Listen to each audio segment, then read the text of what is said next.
about virtual events. And one of the advantages to holding virtual events is that they can draw a national or even international audience outside of our geographic locations. So if anyone's joining us from outside of Rhode Island or may not be familiar with What Cheer Writers Club, welcome. We are a 501c3 nonprofit serving Rhode Island's writers, illustrators, and podcasters with community events and practicums. We do have a physical location in downtown Providence where this event would normally be held, but we're holding, of course, all of our events and services online at this time. To learn more about getting involved in the virtual club, including our Friday evening cocktail chats, you can follow the link in the chat. Thank you, Susanna. So the club has held over 100 gatherings and events online in the past year, and yet we are still learning what makes an effective and engaging virtual event. And we know that many of you as creatives have had to resort to online events for the promotion of your work or for other reasons, whether that be a book launch, a reading, a live podcast recording, or interview during the pandemic. And we don't believe that the virtual medium is going away either. So as we're all relatively new to planning online events, we decided to pinpoint with this panel various skill sets and tools that all contribute to a successful virtual event.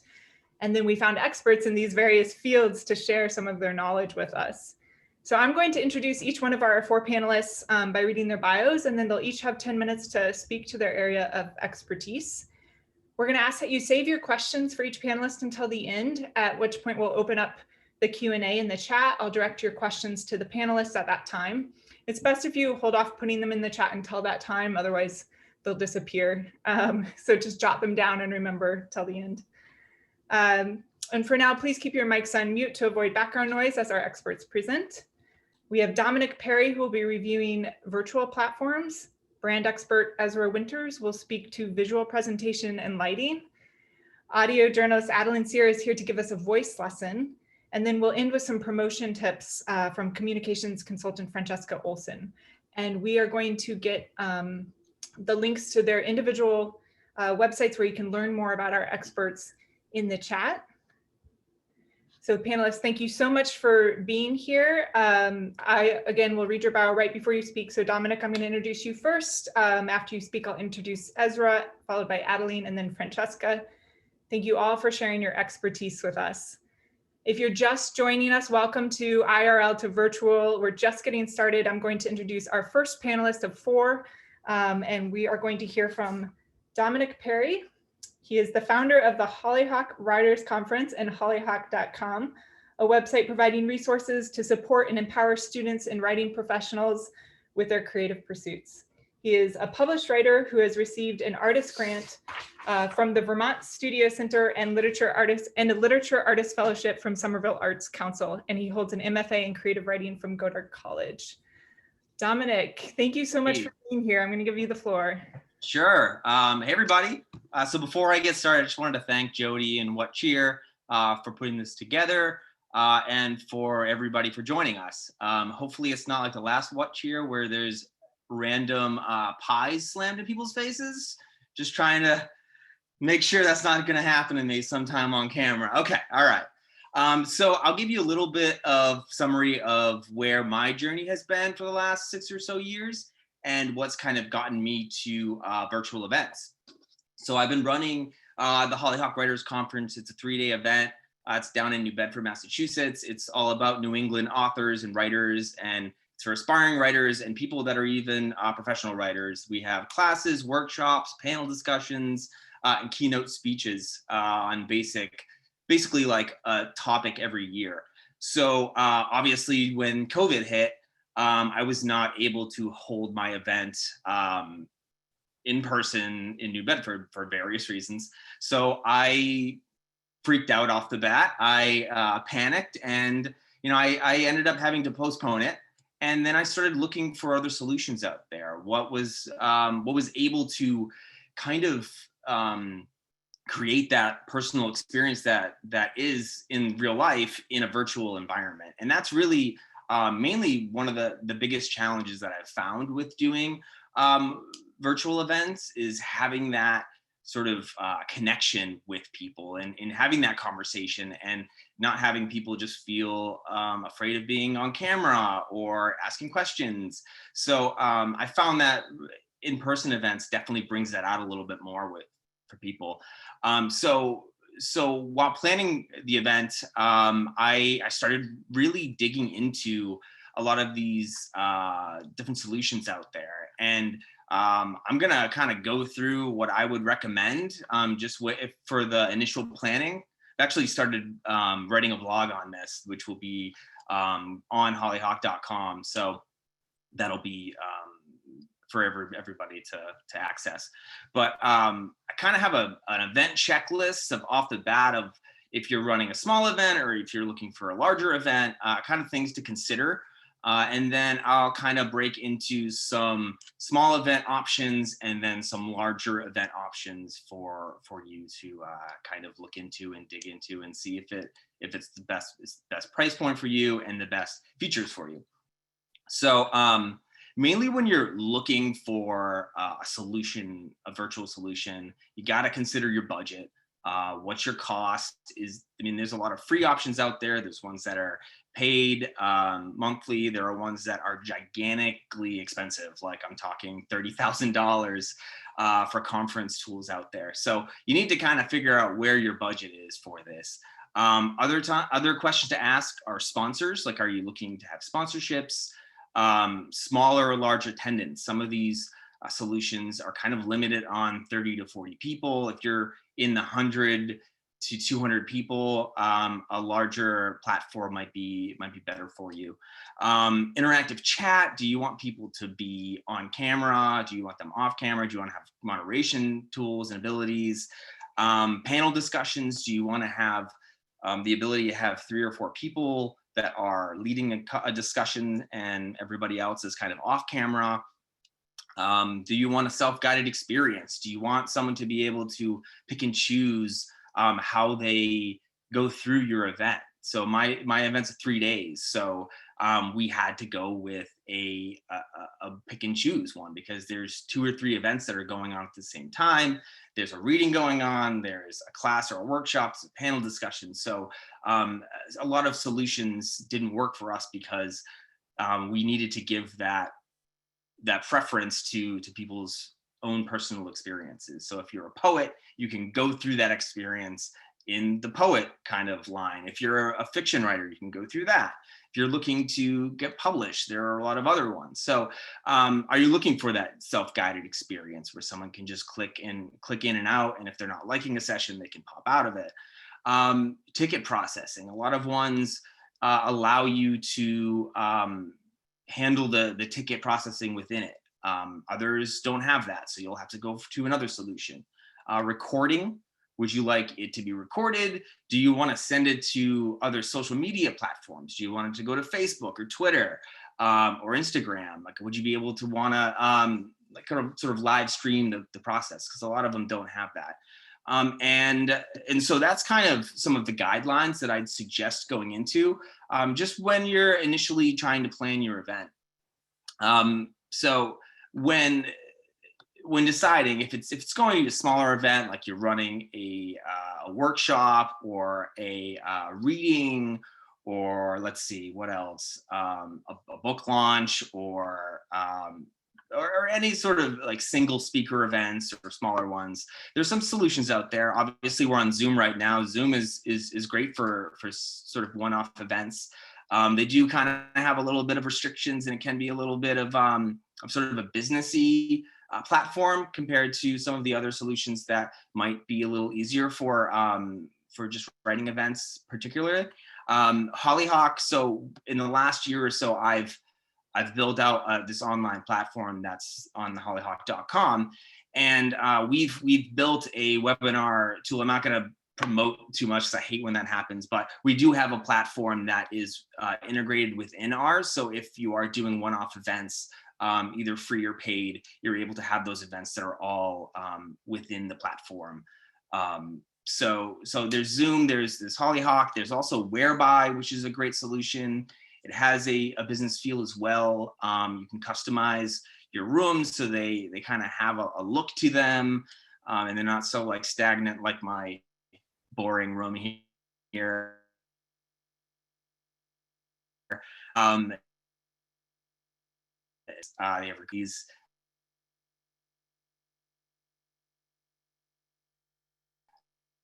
they're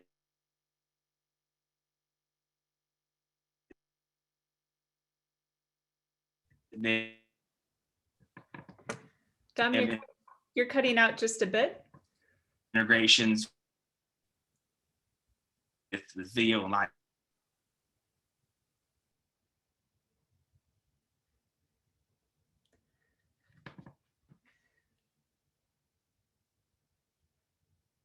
So Dom, it seems if you can hear me, you are frozen. This is apt to happen with virtual events. And of course it happens at a virtual event when there are virtual events. So it looks like probably a loss of internet connection there. So we'll see. Have we lost Dom completely? Yeah, okay. All right. Well, this is good exercise for what to do in a virtual event when this happens. All right, we'll see if we can get him back in here quickly. And if not, Ezra, we'll probably move directly. Oh, there he is. All right. Yeah, I'm back. We missed you. Sorry, I don't know what happened. So I was just jumping into sort of like larger events. So if you are looking to host a larger event with more sessions, things that are happening on multiple events at the same time, there are a couple of options out there. StreamYard is really great for ones that are kind of in between the one-off events and sort of the conference size events. It allows you to queue up different readers and different people that are coming in. So when one session is happening in the background, you can kind of have them backstage prepping, and then as that person finishes, you can have the other person come on screen, and you kind of do that. And so if you have one session that's happening throughout the day and it's a day event, it could be a great solution for having multiple events during the day. For my writers conference, we decided to go with Hopin. Hopin is really one of the cheaper solutions that we found out there that had unbelievable ability to customize. So we were able to throw all the sessions in there. All of the sessions lived within their online platform. We were able to have a backstage area. So when I was doing the keynote speakers, I could kind of bring them into this backstage area, prepare them, and then we went live to the stage is what they call it. And then we had breakout sessions of where people could jump in and out. And this was all able to be done within the platform, and you could have sponsorships and things like that. Other solutions is Demio, and Livestorm is another one. And so I'm not going to take up any like that much time, but some other solutions for just kind of event hacks that I have is if you are doing a larger event, create a demo environment. So duplicate it and allow the people that are going to be involved in it, that are going to speak or present at it, to have access to this, and it'll work out a lot of the kinks prior to, because I mean, we just had the technical difficulty, and when those pop up, sometimes it's really hard to troubleshoot it when you're not in that person's computer, when everyone's got a different computer, different issues that might arise. So it's really hard to do that. But I would also create writing blocks. So these sessions that were accessible to anyone to like talk and whatnot. So if people were having issues, they could pop into these rooms and sort of troubleshoot on their own, or I can meet them in there and kind of work that through. So I won't take up any more time here, and I'll pass the mic. Thank you so much, Dom, for diving in there. That's a huge topic, and we appreciate that overview of some of those platforms. Thank you, Susanna, for getting those links in the chat. So if any of those sounded interesting to you or intriguing, or like they might fit your event, check those out.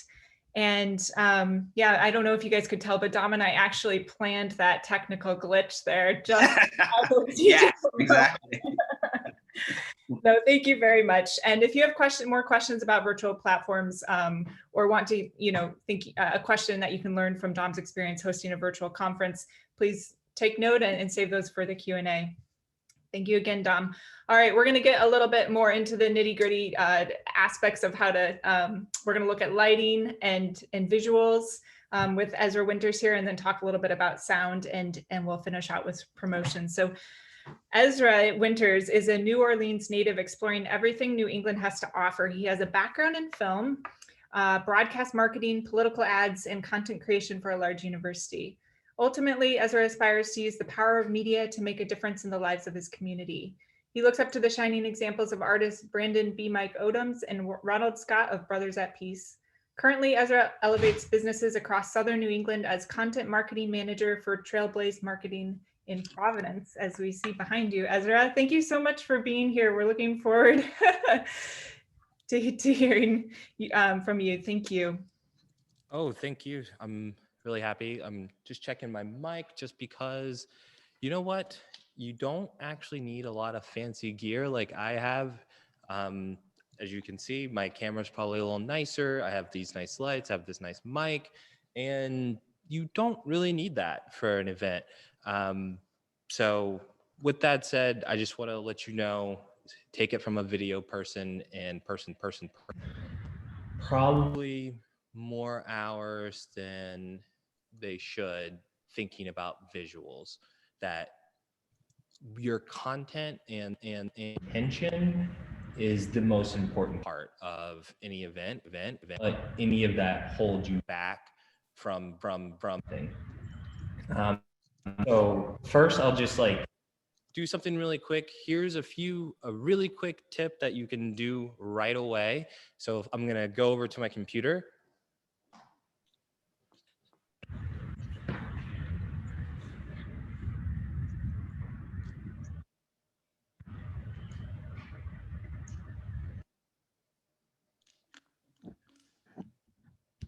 So here is the web camera. As you can see, it's propped up. Normally, I see a lot of Zooms where they're kind of like this, and that's not appealing. As you can see, I'm going gray in many places, and you kind of get unbitter. I definitely have that COVID rate that many people have, and that's not the want to put that forward right away. You can get a stand like this, and a stand just like this, and of course you would want it eye level. That just elevates your presentation right away. I know all of have stacks of books, so put your laptop on a book. Sorry to interrupt you. This is awesome visual information. There is something going on with your sound. It's just a slight echo. I don't know if there's a loose cord, aux cord maybe. Let's see. How's that sound? That sounds good. Good. There we go. Thank you. Such a directional light. If I go over here, it's a big echo, but if I go right here, you better. So I promise we're almost done with this part. We will go back to CamLink, which this is now presenting my very expensive camera, which you don't have to have a very expensive camera to have great video, because really the key here is good lights and good lighting techniques. So I'm sure most of you have heard 3-point lighting. We'll get to that. So the first thing is we're doing this setting in here because this is my place of work. I'm a digital media. I work for a digital media company, marketing company. And as you can see, Trailblaze Marketing on the walls. I wanted to represent where I work, so I chose this space. When I was a kid, I used to in the movies, see directors do this. And they would frame a shot. You can do that. I'm not going to discourage you from doing that, but I will encourage people to turn on your camera, turn on your laptop before place it, and then face that way. Just looking around with your eyes can take a little long, and sometimes it'll be hard to visualize. So actually get your laptop and walk around. Some good tips will always be leading lines. As you can see, I am in a corner. So we have this wall that leads to a point, that wall that leads to a point, and I am in the center of it. So your eyes are drawn on directly to me. Ezra, sorry to interrupt one more time. There's still the echo, and I think it's just the mic is going on and off maybe. And when it does that, there's an echo. Well, we just. I think there may be two sources, two different mics, maybe. The mic you have in front of you, maybe another computer around. That's why we're getting two sources of sound. There's our sound expert, Wayne and Hurley. Thank you, Adeline. I think it is two mics, maybe. Here we go.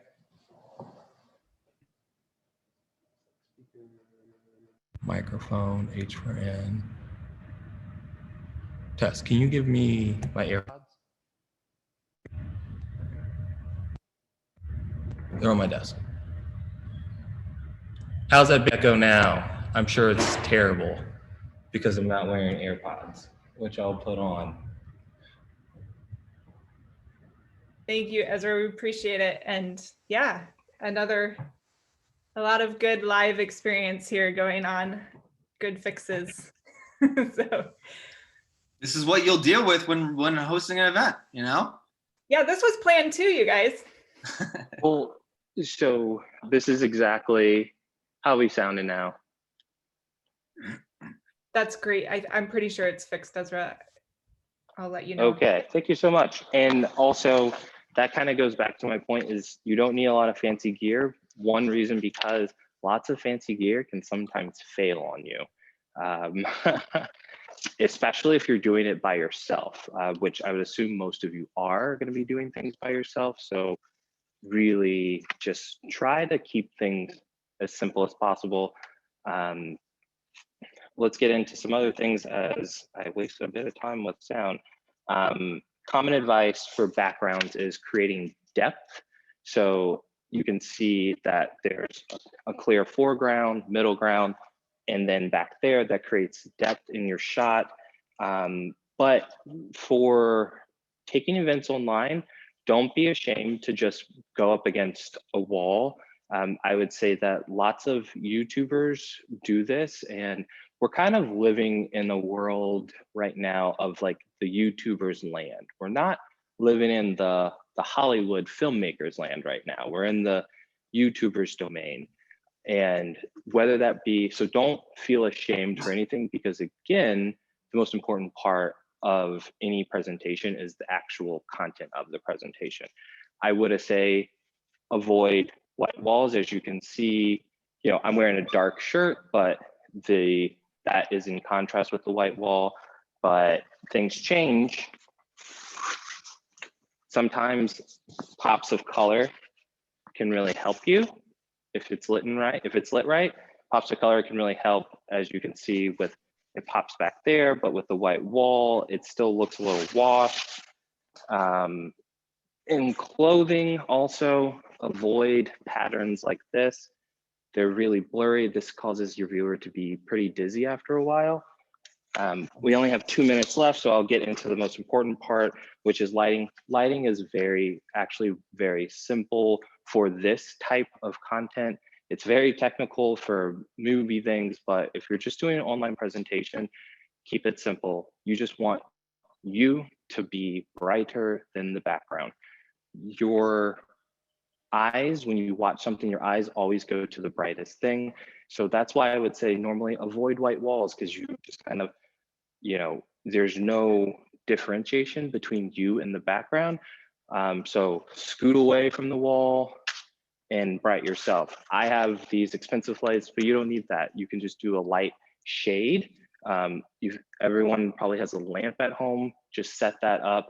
Don't put the lamp bulb directly at your face, because that creates harsh shadows on your face. You don't want that. And I know I'm running out of time, but here's a big thing to remember. You have things like cheap poster boards. You can get one bright light and bounce light from a poster board. As you can see how it fills in, that bounces the light back. And the opposite, if you want a dark and moody look, you get what's called negative fill that creates shadows. Things like ring lights. I love ring lights for the sense that it allows you to just put it on, but that's a really stylized look. I'll provide links at the end of this of different lights that I would recommend. And of course, I always go over 10 minutes, but if you're in a pinch, you can go to Home Depot, buy a bright light, buy a poster board, direct the light at the poster board and bounce it onto your face, and just go to town. That's the backgrounds and the lighting are the least important part, but yeah, I love them, but I just always want to remind you that things like this shouldn't ever stop you from putting yourself out there with your novel or your work, because that's what's important.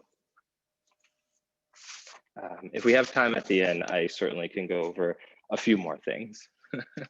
I know I've reached my 10 minutes. Thank you, Ezra. That was wonderful and extremely helpful. And I think really hits a lot of us where we're at in our own homes, the things that we can use that don't take too much time or money to set up. Because as you made that great point that the content is what matters. Don't let this stop you. So thanks for providing those tools. Yeah, we'd love some links to the resources you have in the chat. Really appreciate that and your expertise. And if there's time at the end, we can circle back or maybe some questions can open some things up. You can share some more, but thank you so much. Really appreciate that. Awesome, thank you. All right, well, we had a nice leader into sound already, thank you. But we're gonna hear some more from our sound expert, Adeline Sire. Adeline is a journalist with 28 years experience in radio and audio production. Over the past 5 years, she worked in France as an international radio correspondent for American Public Radio. She was a producer for international news radio broadcast The World at WGBH in Boston for over a decade. During that time, she produced hundreds of news segments and sound-rich cultural features. Today, she voice coaches aspiring podcasters, and she writes about the arts for WBR's The Artery, among other publications. She was a fellow at the USC Annenberg Getty Arts Journalism Program and the NEA Arts Journalism Institute in Classical Music. Adeline, thank you so much for spending your time with us here today. We're looking forward to hearing what you have to share. Well, thanks for inviting me, Jody. Yeah, so my expertise is sound and generally radio and podcasting, but also I voice coach people who deliver, their writings in one way or another. So I know that there are aspiring podcasters, maybe podcasters in your group. So there'll be some tips for you. There might be, and there'll be tips for those who just want to give a good reading. So I have a little, I'm going to share my screen with you. It's just going to take me a minute. Maybe that'll be that'll be my moment. Hold on a second. Here we go.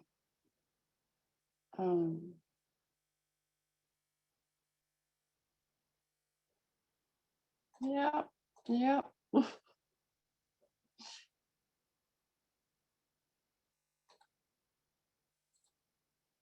I have to bring up, sorry, I have to bring up my presentation.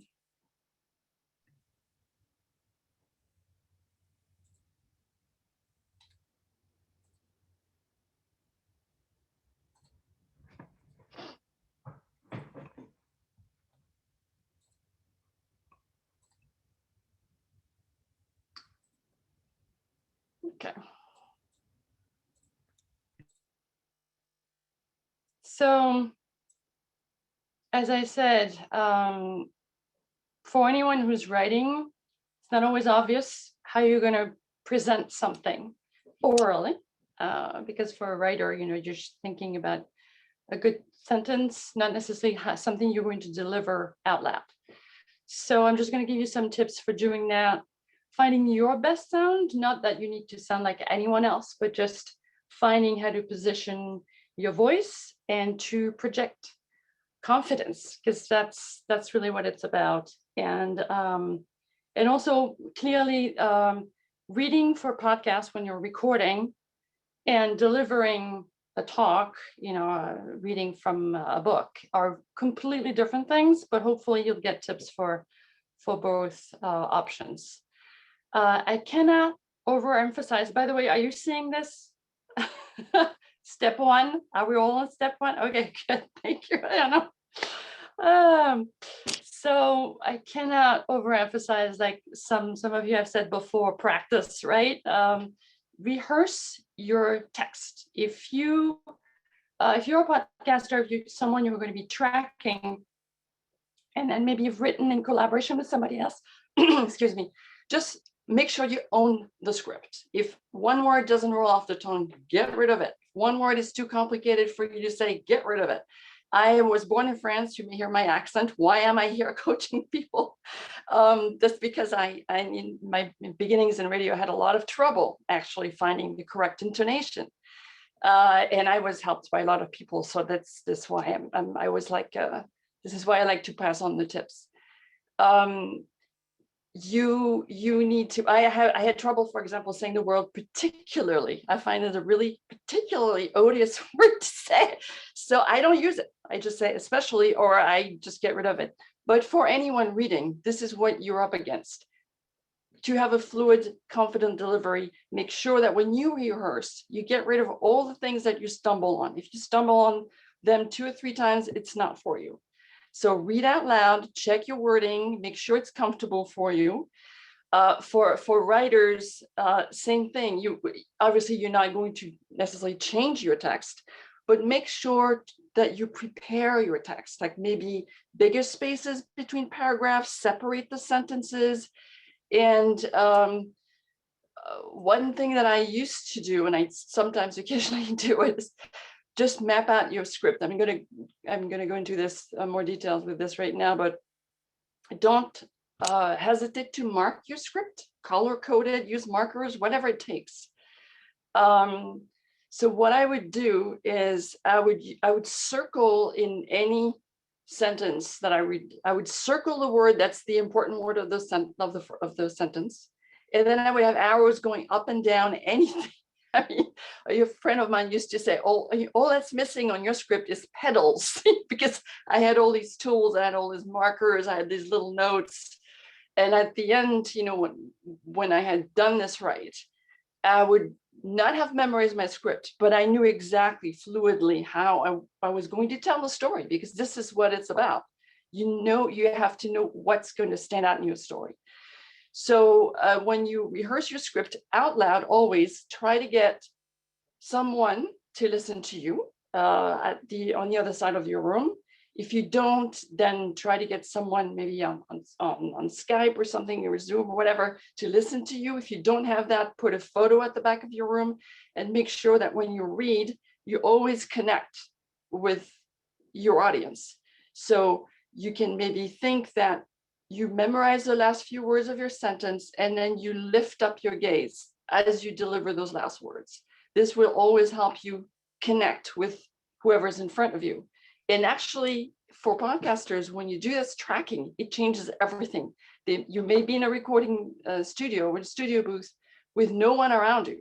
But if you do that, if you lift up your gaze, there's a sort of emphasis that goes with the lifting of the gaze that will make the sentence sound so much better and connect with whoever's listened to you later on.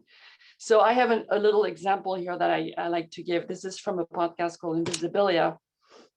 And this is the kind of thing that I would do. I don't always have the time to do it, but if I have a long script, I must spend some time looking at it. So I've underlined the things that I think deserve more emphasis, like someone's name that no one's going to know. Obviously, you want to say it very clearly, because no one knows that person. And then some words that you sort of drive to and from in the sentence. So I would say Daniel Martinez discovered the unthinkable, a creature that breaks one of the most fundamental laws of life. In the wake of his discovery, which had been widely confirmed by the scientific community, all kinds of people have thrown themselves into trying to unlock the secrets of how this creature seems to cheat death. Little pause. this is sort of the intro to a long story. So it's important to give it a little bit of gravitas here. But it doesn't have to be, maybe I did it a little bit of sort of over dramatic, overemphasized to give you a sense, but anything you're going to say out loud, you have to know what you're driving to. You have to have a sense of direction. Obviously you need to breathe. So for some, many of you, especially these days, we do more meditations than we maybe ever have. So for some, this will be familiar.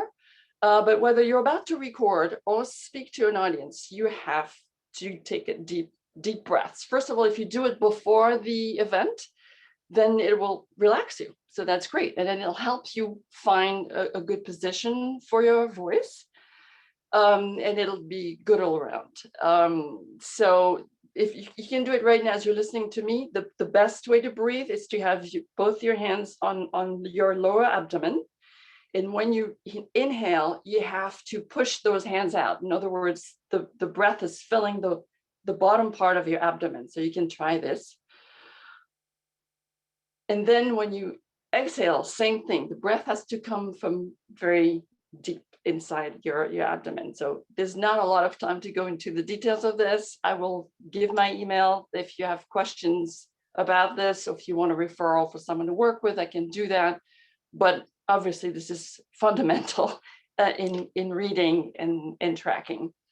You should also consider standing up, whether it's a live event or tracking. When I track, I tend to want to stand up. A lot of people these days use the stand-up desk. So you have kind of a desk on the table or a desk on the desk. And that will generally help you a lot deliver your text in a really good, and confident way. And you'll see that you're actually using muscles that you would not normally be using if you're sitting down. It will encourage you to project.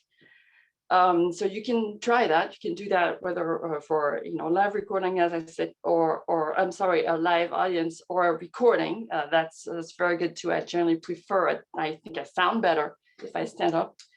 And also another piece of advice: try out different registers of your voice. For some of us, we all say, "Oh, I hate the sound of my recorded voice." It generally, most people do anyway. That's normal. But for some people, especially women, if you have a high-pitched voice and you don't like the sound of it, or it's just not sitting right with you, try a lower register. Try to sit the air lower to your vocal cords. It's getting a little technical here, but it's really something that you can feel at home, and you can feel more like you're projecting your voice from the back of your throat, less over here, but from the back of your throat, and that gives it that sort of takes it down lower. And for many people, it's very useful to try a different sound. So again, not trying to sound like anyone else, not changing, just try it out. Because sometimes as I'm speaking to you right now, I am actually not using the voice I would be using if I were talking to my kids in my kitchen. I'm just trying to use a voice that projects a little bit more than would normally be. And of course, slightly adjust your pace. If you think that you're a fast talker, by all means, slow down. If you're a mumbler, try to articulate a little bit more. You need to, sounds evaporate. So you really need to be clear when you're speaking. And I would say, actually, don't be afraid to even overemphasize. Remember that you're not alone in learning how to deliver good sound, and it's just more like podcast oriented. But for anyone, this is kind of fun, because if you have ever listened to Michael Barbaros from the New York Times, The Daily podcast, he had no audio training, and he requires a lot of help to do what he's doing. So this is one of the things he's stumbling on regularly. Here's what else you need to know today. Can you hear that? What else you need to know today. Here's what else you need to know today. Here's what else you need to know today. What? Here's what else you need to know today is just one word for him. So he's a producer. My name is Michael Simon Johnson. One of my roles here on the Daily team is what some people call the host whisperer, which means I record Michael Barbaro as he reads the end section of the show, and I try to draw out of him the best delivery possible. By one of the president's own aides. Yeah, no, thanks. Not even like well, modicum of praise. I think we should change the emphasis. Okay. I'm grateful to have you engaged. At every turn. We get a lot of feedback from people saying either they don't know what he's saying or they don't like the way that he says, here's what else you need to know. Nope. I've tried really hard to get him to say it differently. Before you say to know today, you take a big gulp of breath. Don't do that. Don't do it. Okay. Here's what else you need to know today. That was good. It was okay. We've come to understand that if we changed it too dramatically, it just wouldn't sound like him.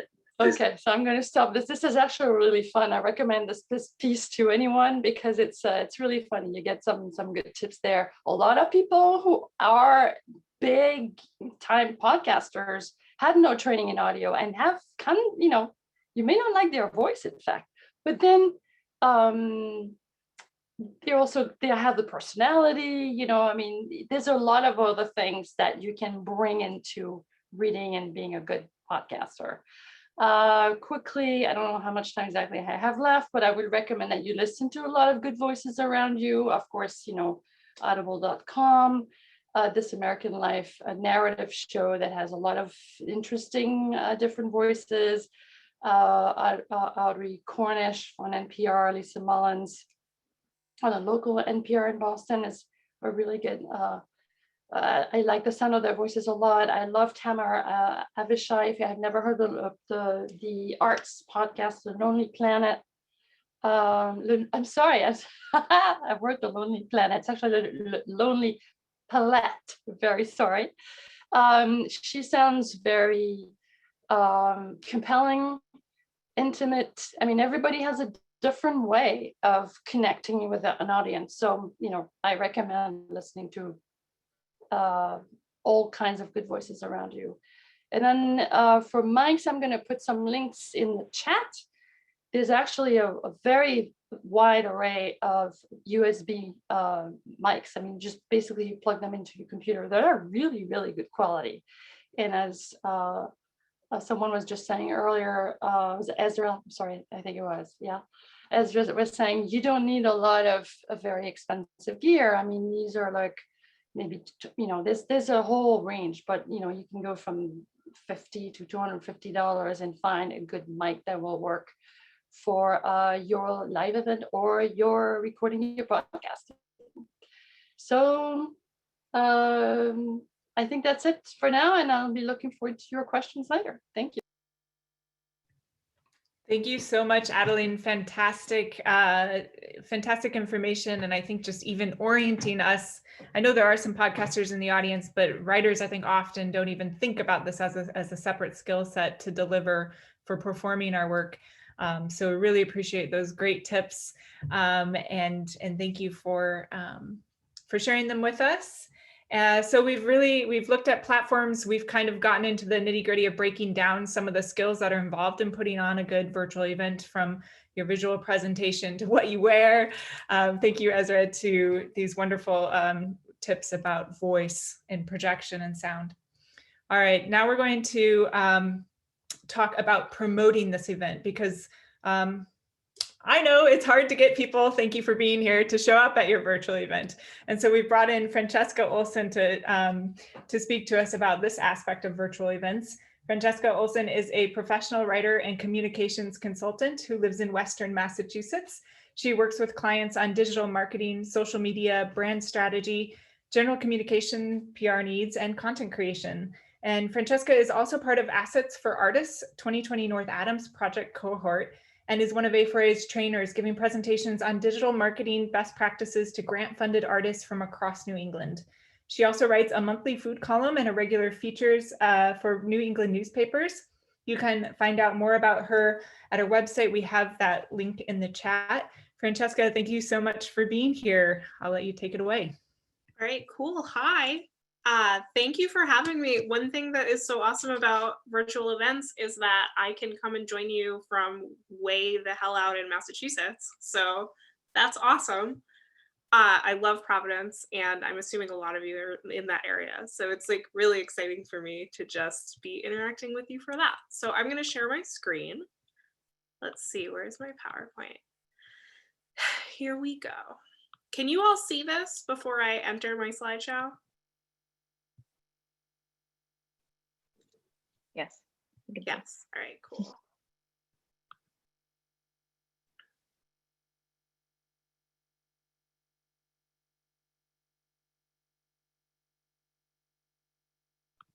There it is. You don't want to look at the little one. Okay, so before I start, I have a to B basics of promotion, like to the before and after. But before I get into that, here is a really nice little snapshot of a content campaign plan. This is a great little roadmap for event promotion or any other kind of launch. So if you're having a virtual event, this is more of like I have a shop launch, or I'm like going to do some dedicated thing that like is new on my website. You can still use this for an online reading or a virtual event of any kind. So this is just up here to remind you that not only are you planning for the before, you're trying to get people to go to your event, you're trying to also learn something from the prep work you did and the experience that you set up for people so that you can have an even better experience the next time. So take a look at this. Feel free to screenshot it. I will also chat this link when I'm done speaking.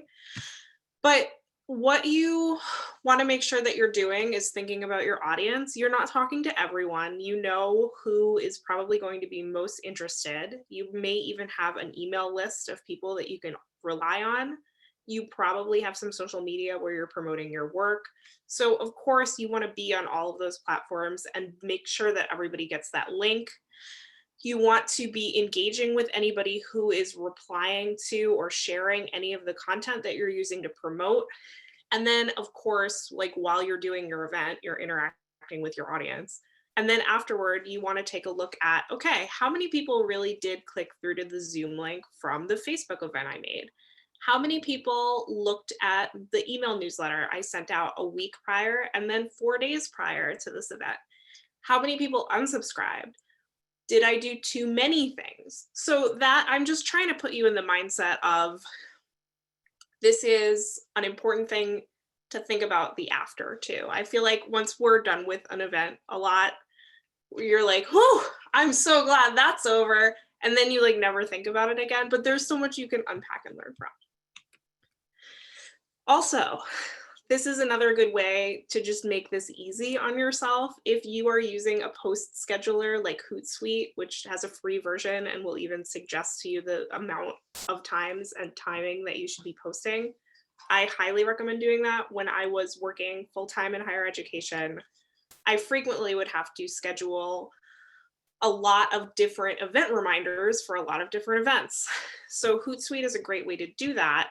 You can say, oh, I'm gonna sit down on a Sunday afternoon and I'm gonna plan a month of promotion for this event. So a week before, 2 weeks before, a month before, it's nice to just have your, it's nice to just have some of those basic things done. If you have a flyer, if you have a Zoom registration link, if you have information that's fixed and it's not gonna change, schedule that in, and then you risk less the forgetting, like, oh, I was supposed to post this on Wednesday at noon and now it's Wednesday at 2:30 and way fewer people's eyes are going to be on this. So if you do this and just set it up for yourself, it is a nice way to just make this easier, think about it a little less, and automate some of your workflow for it. Okay, so this is a client example that I actually just prepared for someone. She is a painter, a fine artist, and she also teaches painting workshops. So this is just like point A to point B. Here is what I recommend to clients regularly who are holding virtual events on how to promote and when and how many times, because you can also do it too much. Nobody likes to get 4 emails 4 days in a row from the same person, and I know you know that. So here we go. So when announced if you are working with someone, like perhaps you're doing a virtual reading with a bookstore, hopefully that place is going to be putting out a press release or event listings for your local events calendar. Make sure you know, and if not, do that yourself. This is an analog thing. It's not really a digital thing, but a simple press release and an email to like your top 5 area free event listings is going to do a lot for you, because people really do browse those things, and often a small newspaper will just run your press release verbatim. So totally worth doing. Sending email newsletters, I highly recommend doing that. I'm betting that many of you are communicating with people via things like Substack. Absolutely. The people whose email addresses, whose contacts you already have, lean on those for sure. Update all your social media posts, let everybody know where and when things are, make the link easy to find. That's like, I feel like not enough. Oh, we're seeing your slides in presenter view. Could we try to swap to full screen again if you have a chance? Yes, Susanna, to me privately. Let's see. Yes, I don't know why it does slide view. I feel like this is another troubleshooting thing for your presentation here. Anyway, so there are not, I feel like not enough people do this. Just make the link really easy to find. If you have an Instagram, use that one link that you have on your profile to make sure that people know that that's where you register. If you're just like register at francescaolsen.com and the link isn't like the first thing on the screen, that's tough for people. I don't want to dig like through 3 pages. So make sure that you have a direct link. Then a month out, presumably you're scheduling this far enough in advance that you can do some real promo. If not, like you might have to scramble a little, but that's okay.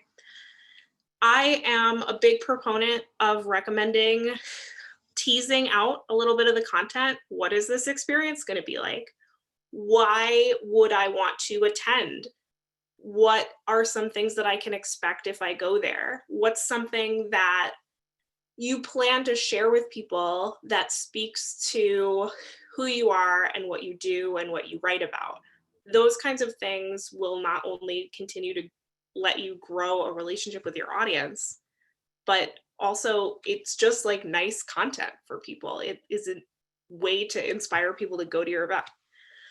And of course, if you're working with partner organizations, share anything that is posted by them.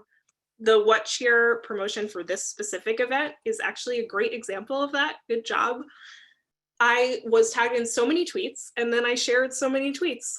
So that is just like a really nice thing to do. And I see that the other presenters also were sharing a lot of stuff, so that's cool. All right, so 2 weeks out, you're really reiterating. 2 weeks is around the sweet spot where people start making plans for things, even for virtual events. So you really don't want to miss this one.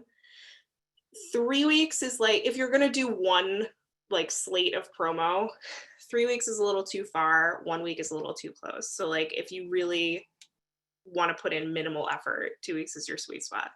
So send another email newsletter and reminder, do more social media posts, use geotags if your event is local, mention that registration info and make sure that link is linked so prominently on everything that you use online. And then 1 week out, you can really pull it back to social media only. Say, I hope you're coming. There's still time to register. We're going to be talking about this. I'm really excited to see so-and-so will be there, etc. You know the drill.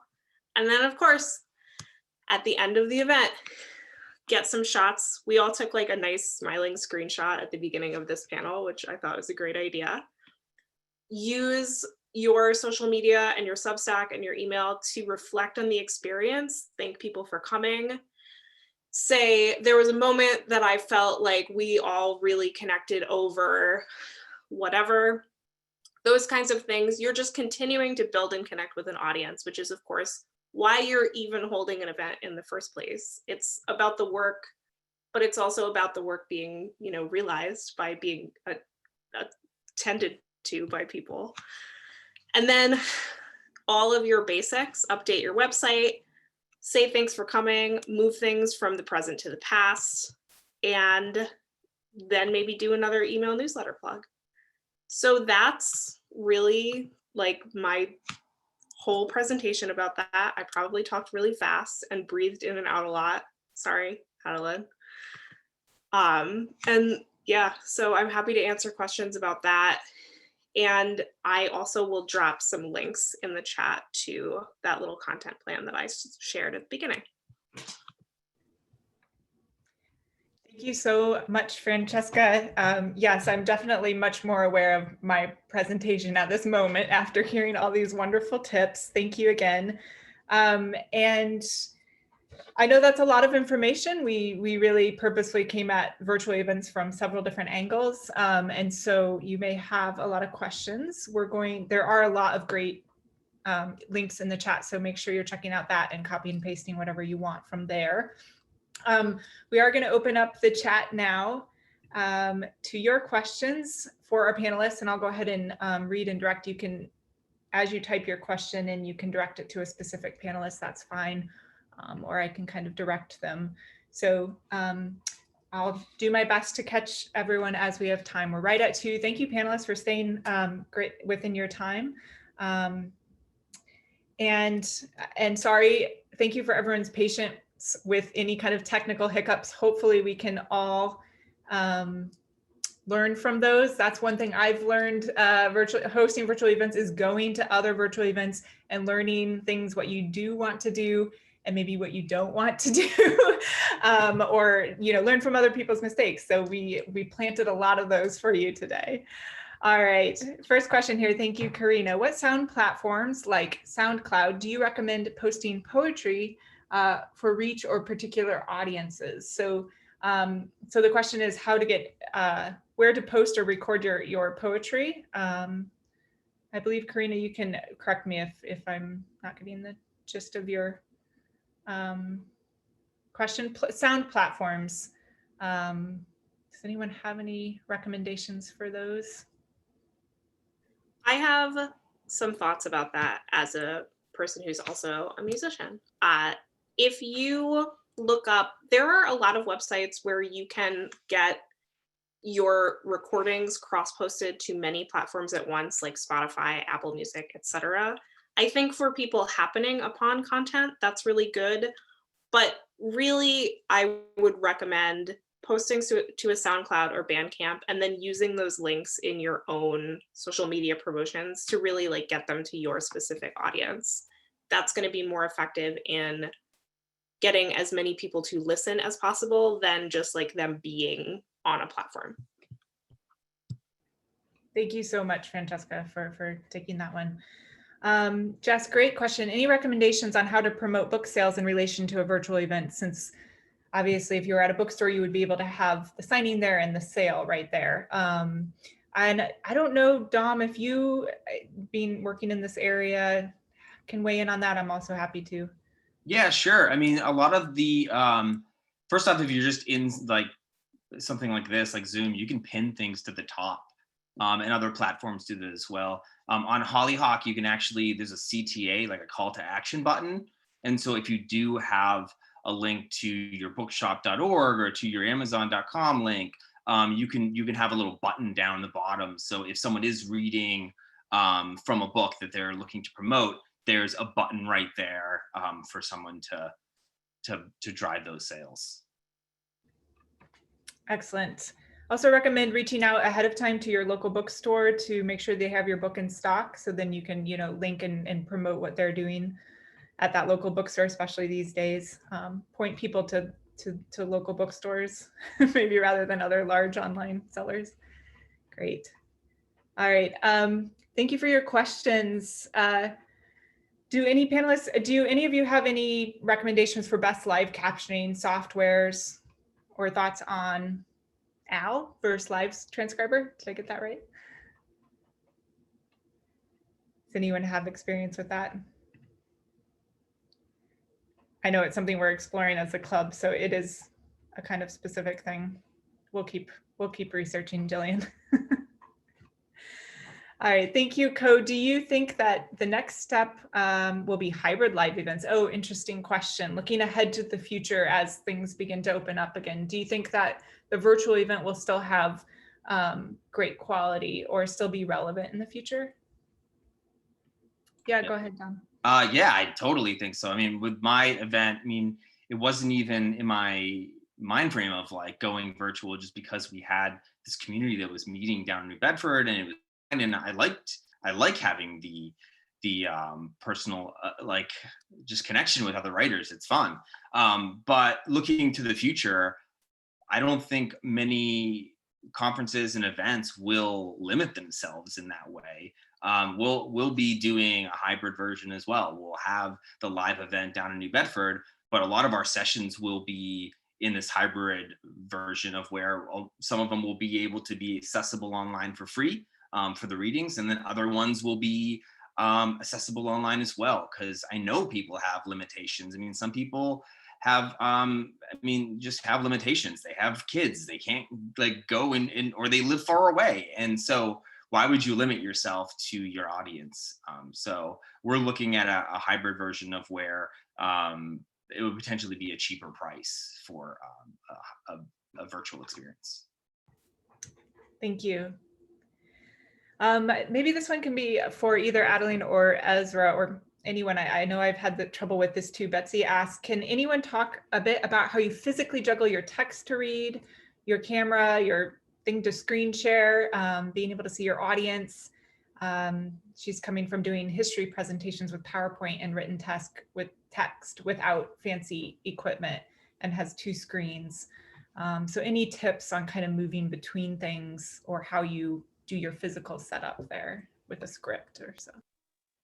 Well, I have one tip. I'm not sure that answers the question, but what I was going to say actually in my presentation is that you always need to have your script. This is super important, so I'm glad this came up.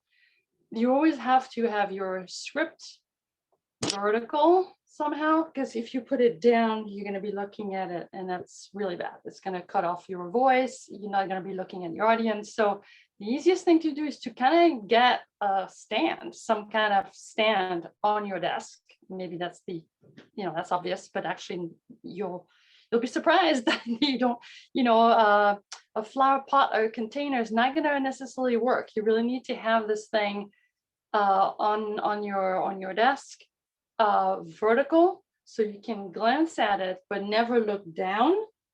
It'll help the delivery and again the connection with the audience. So that's super important, and that also is super important when you are recording. Believe me, if you're recording something that's on the desk, it's not gonna sound good. You always have to sound like you're talking to an audience no matter what you're doing. So you have to have your some kind of clipboard, something that can stand alone. Yes, that's one more thing, if you have 2 screens, but definitely it's much easier to glance at it. You don't want to be wrestling with paper or have it laid down in front of your keyboard. So that's just one thing. I don't know. And the rest of it, I'm not sure I can give too much advice on that, because it is a lot to handle, definitely. And I think, again, it's a matter of practice. So maybe others have something else to say about that, but I would definitely go with something to physically attach your script somewhere. Excellent. Yeah, definitely practice. I would agree with that. And Betsy, I'm happy to talk to you sometime. I definitely practice going between screen share and stopping screen share and screen share, again, using 2 different desktops on my one laptop. And I'm happy to go over that with you, because that's helped me with some virtual events in the past, because I know switching between and wanting to do that smoothly is something to practice for sure. Yeah, that would be great. Thanks. I would just add, sorry, that sometimes it's best to have your text on paper on that particular stand and just everything virtual on one screen. That may be the way to have fewer screens and fewer windows to juggle. Excellent. Thank you very much. All right, we got some more questions coming. Ezra, I'm going to direct this one to you from Marie. How should someone decide between dark versus light background? She was curious about the white versus dark poster board with regard to lighting.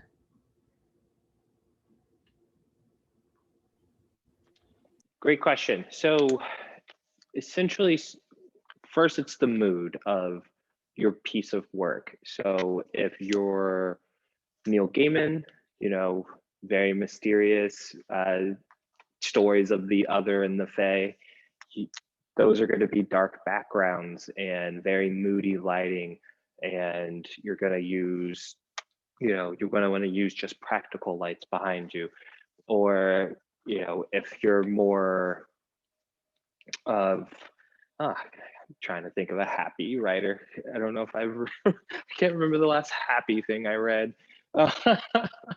Or still Neil Gaiman, but Stardust Neil Gaiman, where it's very more happier book. You know, that is where you start, and that's going to be what's called high key lighting, and that's where you want everything bright. You see this a lot in soap operas. You see this a lot in sitcoms on like ABC, NBC, where the mood is very light. And again, like the whiteboard is really just to reflect light, and that's, I would recommend that for, you know, if you have a very small budget, you know, big whiteboards. You know, I have actually right here, this is what would be called a beat board, and this can reflect a whole lot of light back onto you with white or silver, reflects quite a bit of light. In Hollywood, you would buy this for about $200 to $300. You go to Lowe's and just buy, this is, as you can see, just insulation foam board for about, I bought a really large sheet and cut it in half for $10 and then wrapped it in tape. And now, you know, 2 of these, you can then utilize maybe just a window and really shape light that way.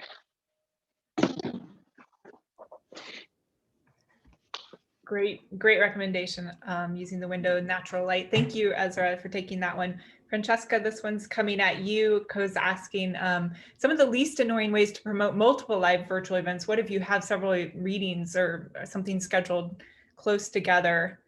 How can you avoid not turning off your audience?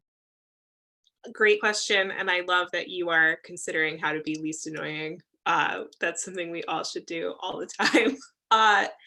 I recommend making like a little tour poster or considering these things a monthly slate of events. So if you're emailing out, say, this is my monthly calendar, here's all the speaking engagements that I'm doing this month, which also makes you look really cool. You know, you can post an Instagram graphic that says like February 6th, 11th, 14th, 18th, like here's what I'm doing. And so then you're just promoting them all at the same time, and you can do customized posts and tweets the day before every event. I wouldn't email people the day before every event. So hopefully that answers your question. Thank you so much.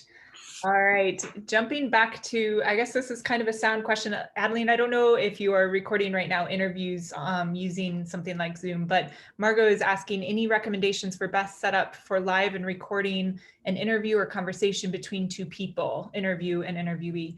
So split screen or jumping from speaker view to speaker view. So this must be a video recording or something else. Is Zoom the best platform for this or other meeting software? So Dom, you might also want to weigh in on this if you have an opinion. I'll open it up to either.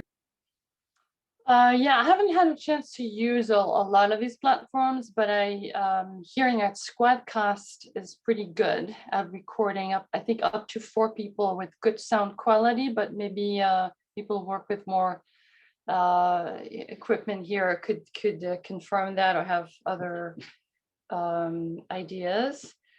But again, it's tricky because if it's a podcast and it's going to sound like a live recording, that's fine. But if you are really reading a story at some point, then that's a different kind of setup.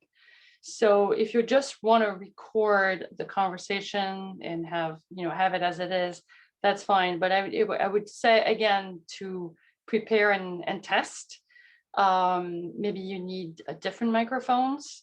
But I would say look into something called Squadcast. And there are other, other tools as well, but I'm probably not the best person to ask because I haven't used a lot of this right now so far.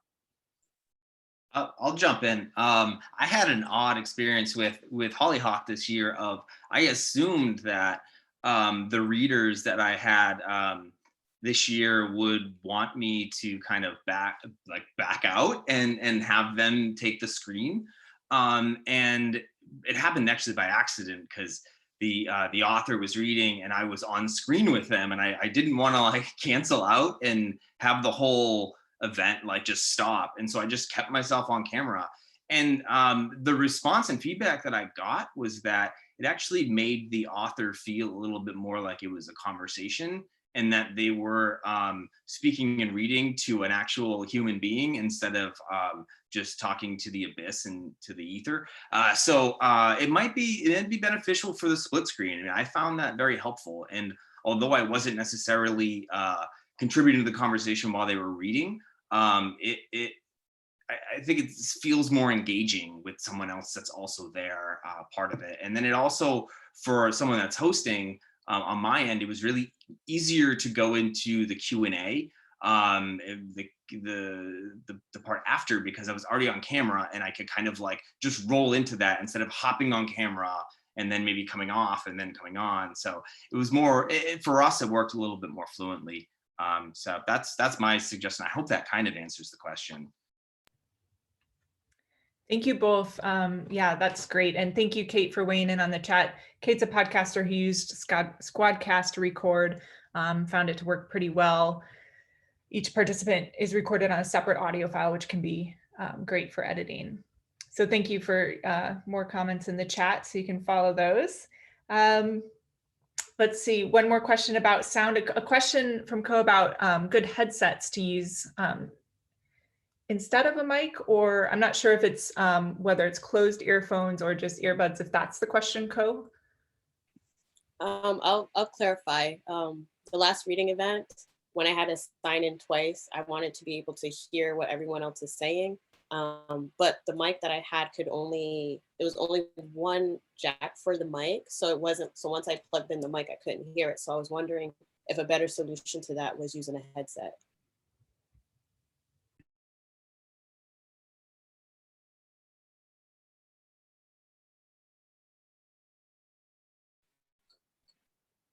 You're muted. Oh, sorry. Ezra, were you wanting to respond to that? I couldn't tell. I blurted out an answer, which was with a splitter. I don't know if that's the right answer, but that's the first thing that came to mind that I see recommended plenty of times. Okay, great. Thank you. All right. Feel free to leave any more questions in the chat if they come to mind, or if there's something you've been wanting to ask. I want to give our panelists a chance for any last comments or to promote or tell us a little bit more about your work. Dom, I know there's a lot of writers here who might be interested in the resources at Hollyhock, so feel free to mention that. Or if any of you have services that we might be interested in following up on, and we'll get your links up in the chat as well. So we do have time for one or two more questions. If you have them, feel free to put them in the chat. We'll just go in the order. If you do have last comments or questions, go for it. Dom, you want to start us off?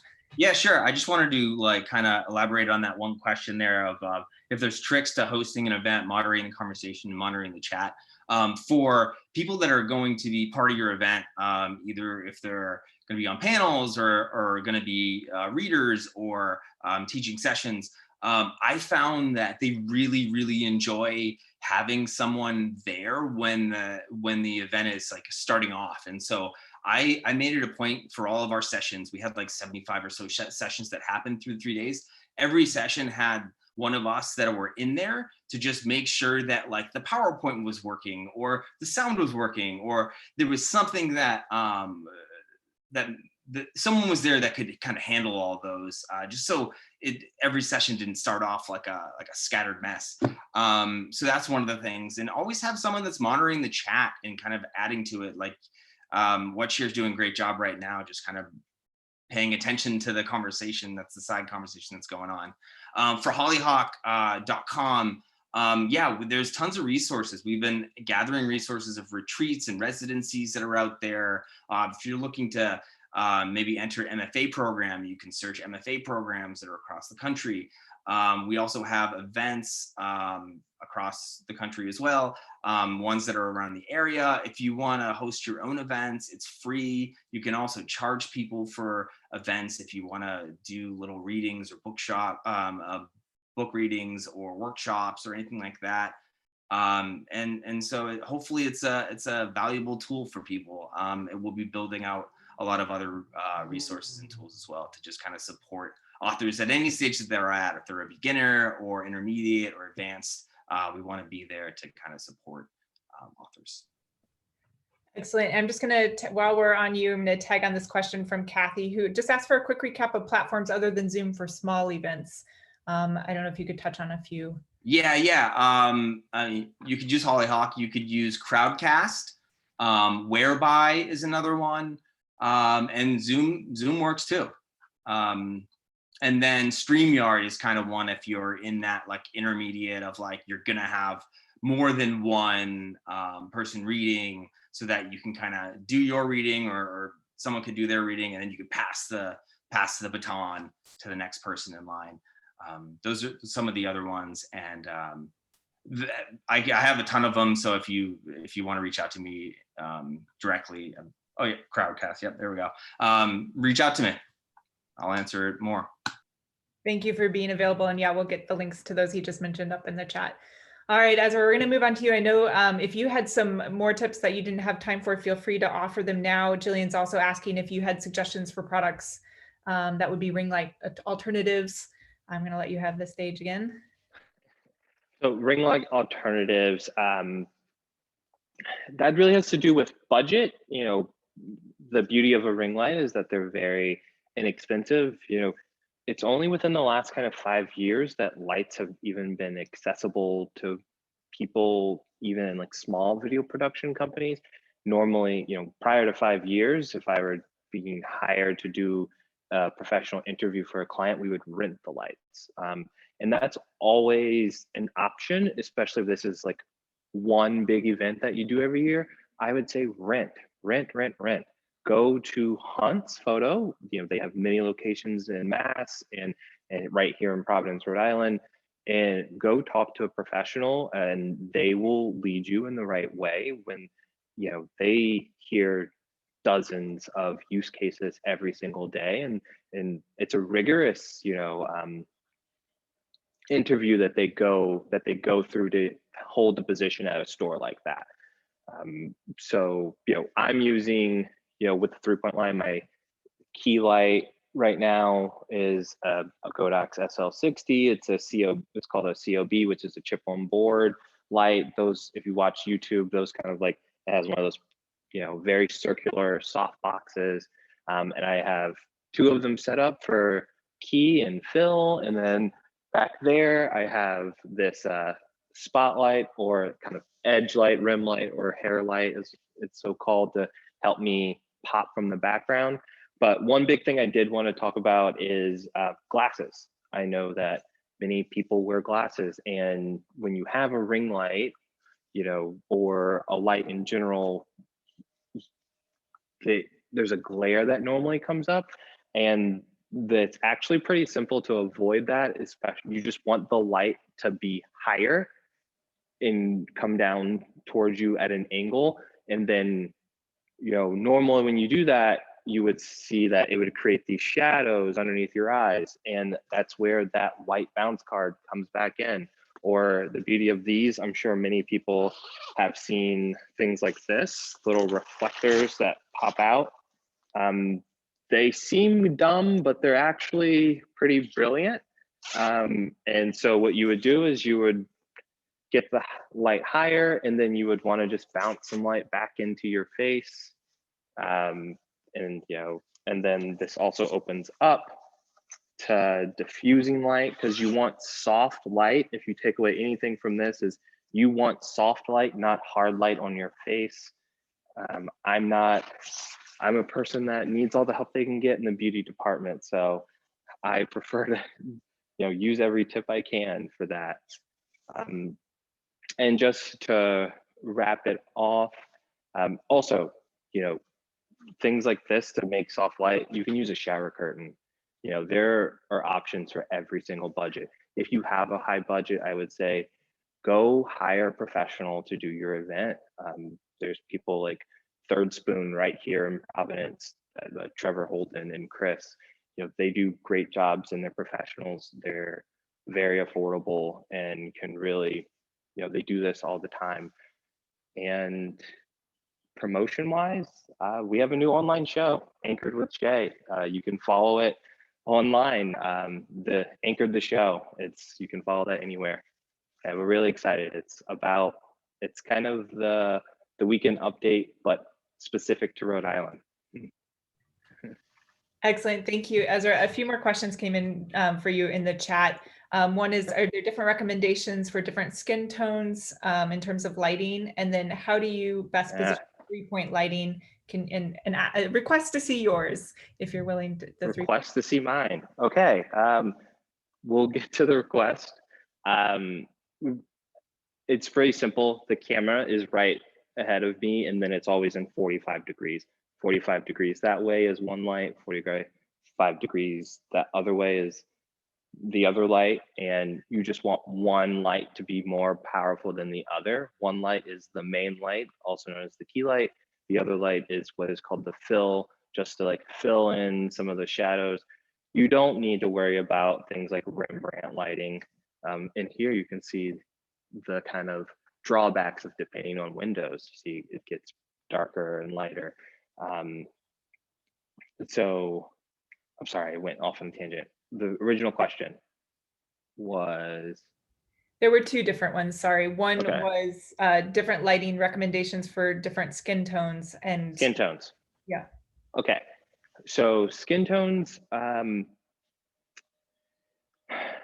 would say that most lights were built with lighter skin tones in mind, because that's just the story of how Hollywood came to be.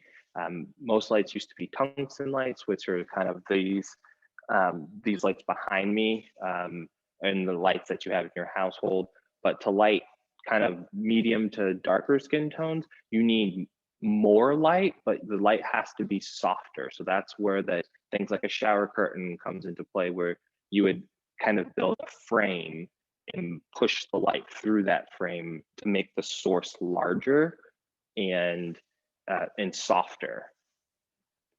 And my setup, I'm not sure how I would be able to show that. Oh, can you take me? I have my wonderful, wonderful partner with me here, and let me put a photo of it in the chat that I took last night. That sounds perfect. While you're doing that, I'm going to circle to Adeline and then Francesca for any last words of wisdom. They've both put some great information in the chat that you can follow up with them, as well as the other panelists. Any last words of wisdom for us, Adeline? And then we'll circle back to you at the end, Ezra.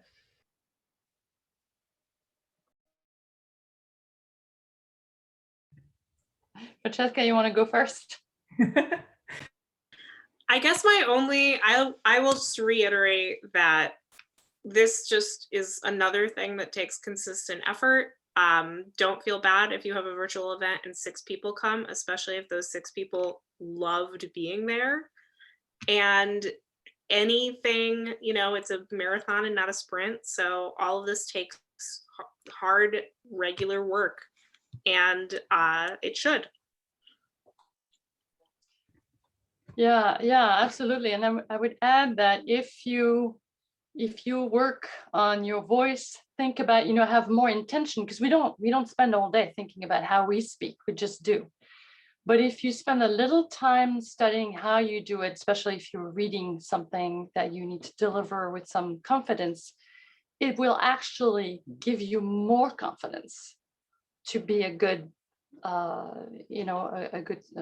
have a good speech delivery, to be better public speaker. I think when once you have all those little tools that you need, for your event, kind of, you can say, well, you put a check mark to it and say, okay, this, I kind of feel like I have a better mastery of it, or better control over it. It will help you all around have better confidence in general, just for any occasion, actually. And hopefully when we return to in person live speaking, you will see that if you know that how you need to speak, what kind of tips you need to think about before you speak and deliver any kind of text, it'll make you overall more confident about public speaking. Thank you very much. And thank you, Dom, for sharing your information as well. So there's a lot of information for you in the chat. Great idea to copy and paste those links and information over. We'll also get it into the club's Slack. If you are a member, you'll be able to find that information there. I'm going to put a few more links up and hopefully Ezra will get a picture for us here at the end. But thank you again, panelists, for being here. We'll get a link up to the club's next practicum, which is going to be grant writing for writers. That'll be on Thursday, March 4th at 7 p.m. We're also going to put a link to a survey about today's event. We'd love your feedback. We can email that to you as well, but that'll be in the chat. And then also I will be presenting February 23rd at the Rhode Island Historical Society's Roadie Conversations on virtual events, virtual fundraisers. And it's really just sharing from my practical experience, but there may be some tips related to today's event. If you're interested, we'll get a link to that as well. And yeah, like they said, practice just doing it. That's how I've been learning over these past months. So I encourage you to don't be afraid to do it. Don't be afraid to dive in. How are we doing, Ezra? Still working to show us the lighting. Yeah, wow, thanks. He's going the extra mile here. You are muted, so if you're speaking to us, we can't hear you. As you can see, I'm very dark because I'm in the background right now, but I'm just I didn't want to move the camera too much, but essentially this is where I was sitting, and that was the top light right there, and then the rest of these are just the lights that are naturally here. The one thing that was illuminating, here's a little secret, that was illuminating the trailblaze the entire time was this little light hidden behind the computer. And that's pretty much it. It's exactly how I explained it. You just want a key and a fill and everything works. You just don't overthink it. Especially when you're doing green screen work, people can tend to overthink the green screen. Just light it and go. All right, thank you so much. We really appreciate all of our panelists' time and expertise. These are wonderful things to keep in mind as we all explore this kind of new territory of virtual events going ahead. So thank you all for being here. Wonderful to see you today. We'll have a recording up. Let's give a silent round of applause. You can do this or however you want to do your silent applause for our panelists. We greatly appreciate your time and expertise. Thanks, everyone. Have a wonderful weekend. Be safe out there and let us know when you have virtual events. We want to help promote them. Good luck.